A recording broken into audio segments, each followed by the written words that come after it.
بسم اللہ الرحمن الرحیم الحمدللہ رب العالمین والعاقبۃ للمتقین والصلاۃ والسلام علی سید الانبیاء والمرسلین۔ حاضرین و ناظرین، اللہ رب العزت کا شکر ہے کہ جس کی توفیق سے خالق ذوالجلال نے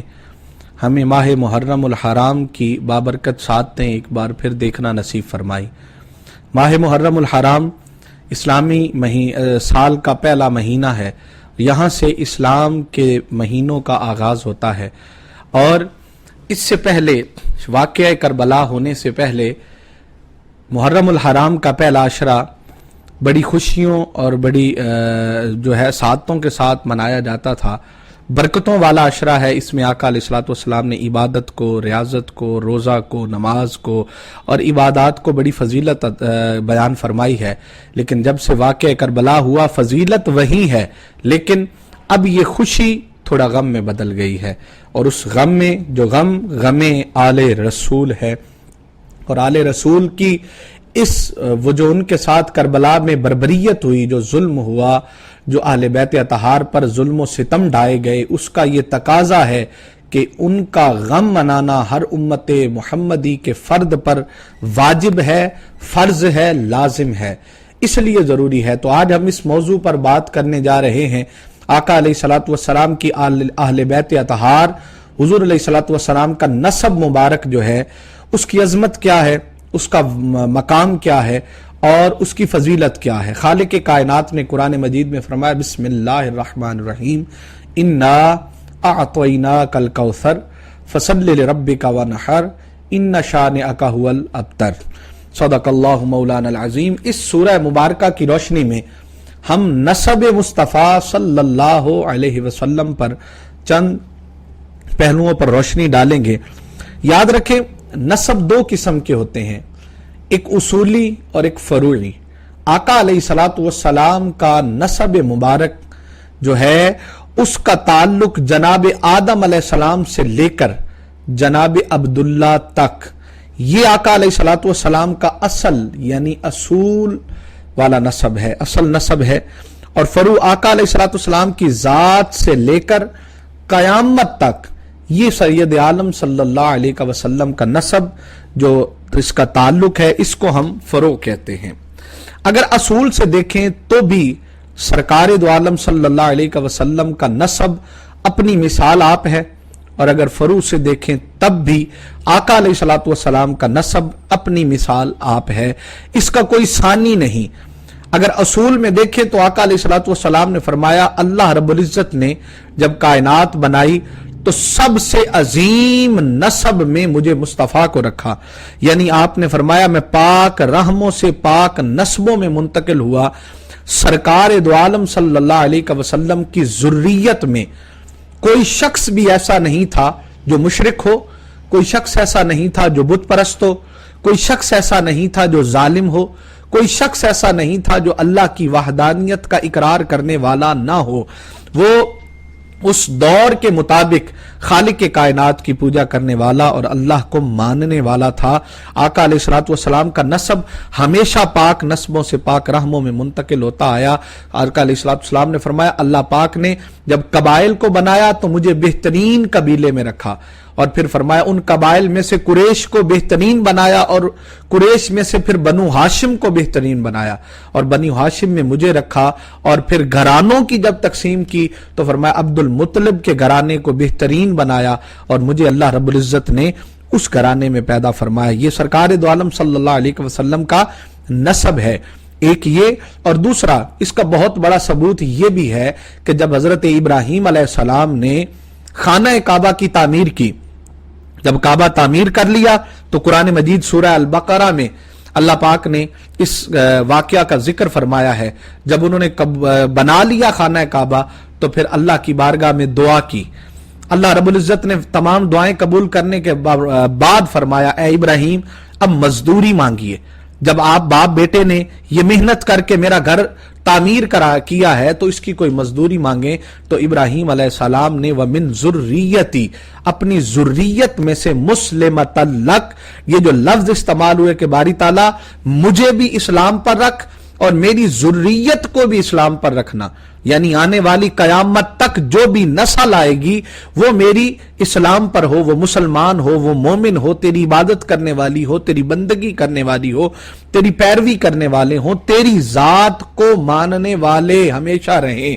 تو پھر آگے چل کے دعا مانگی کہ وہ جو آخری نبی آخر الزمان صلی اللہ علیہ وسلم کا تو باری تعالیٰ ظہور فرمائے گا تو اس کو بھی میری ذریت میں رکھ۔ تو بات یہ طے ہوئی کہ قرآن مجید کی نص سے یہ ثابت ہے کہ جو شخص بھی ذریت مصطفیٰ صلی اللہ علیہ وسلم سے ہے وہ مسلمان ہے۔ آج کا ملا اور آج کا منافق شخص یہ کھڑے ہو کر یہ کہتے ہیں کہ نعوذ باللہ حضرت آقا علیہ الصلوۃ والسلام کی والدین جو ہیں وہ بھی مسلمان نہیں تھے۔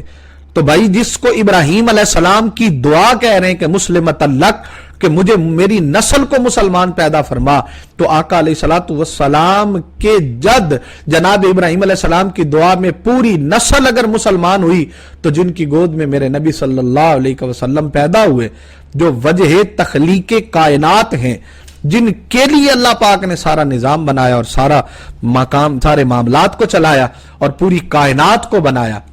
ان کے والدین کسی کلمے کے محتاج تھے یا وہ کسی اسلام کے محتاج تھے۔ اور اسی طرح ایک امتی وہ ہوتا ہے جو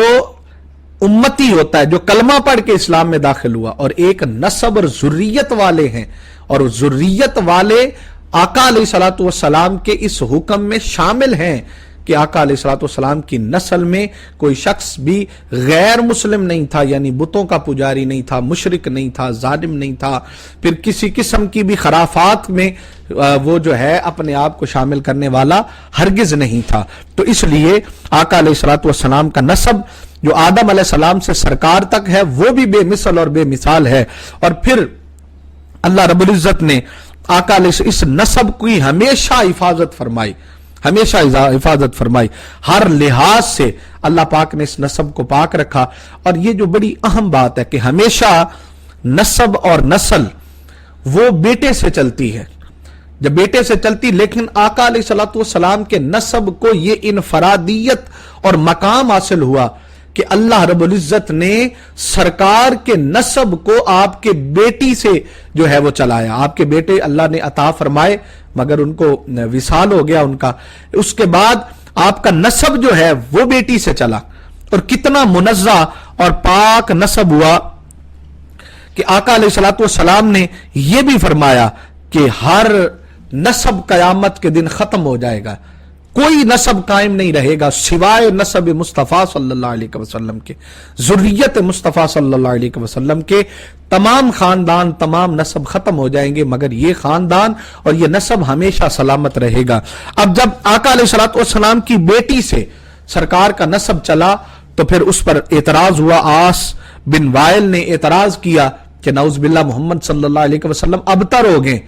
یعنی ان کا تو اب نسب ہی نہیں چل سکتا کہ بیٹا نہیں ہے، نسل ختم ہو گئی۔ تو نسل ختم ہوئی تو جو وہ دین لائے ہیں یہ بھی ختم ہو جائے گا، ان کے ختم ہونے کے ساتھ ہی اس کی قدریں مٹ جائیں گی، اس کو پوچھنے والا کوئی نہیں رہے گا، اس کی پوجا کرنے والا کوئی نہیں رہے گا، اس دین کو ماننے والا کوئی نہیں رہے گا۔ تو پھر جب یہ اعتراض اٹھا تو پھر اللہ پاک نے فرمایا محبوب آپ ٹھہریے، میں اس کو جواب دیتا ہوں۔ تو سرکار نے فرمایا، اللہ رب العزت نے سرکار کی طرف تحفہ بھیجا اور فرمایا انا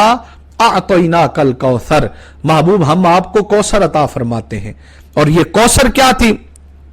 بہت سے معنی ہیں کہ بڑے لوگوں نے کہا کہ کوثر سے مراد جنت میں ایک نہر ہے، ہوگی، اس سے بھی انکار نہیں ہے۔ جنت میں ایک حوض ہے، اس سے بھی انکار نہیں ہے۔ کوثر سے مراد کثرت امت بھی ہے، اس سے بھی انکار نہیں ہے۔ کثرت علم بھی ہے، کثرت حسن بھی ہے، کثرت کمال بھی ہے، سب کچھ ہے۔ لیکن آپ غور کریں کہ اس آیے مبارکہ اور اس سورہ کا شان نزول یہ ہے کہ اعتراض نسب پر ہو رہا تھا کہ حضور کا نسب نہیں چلے گا، کہ اب آپ ابتر ہو گئے۔ تو اللہ پاک نے اس اعتراض کے جواب میں ارشاد فرمایا کہ انا اعطیناک الکوثر، کہ محبوب ہم آپ کو کوثر عطا فرماتے ہیں۔ کہ کوثر کیا ہے؟ نسب کا سر چشمہ، کہ بالخصوص تیرے محبوب آپ کی نسب کے سر چشمے کو میں نے کوثر بنا دیا ہے۔ وہ کوثر آپ کا چشمہ نسب ہے کہ جو آپ کی نسل چلے گی، جس سے آپ کا دین بھی سلامت رہے گا، آپ کا نام بھی زندہ رہے گا۔ کائنات کا ہر نسب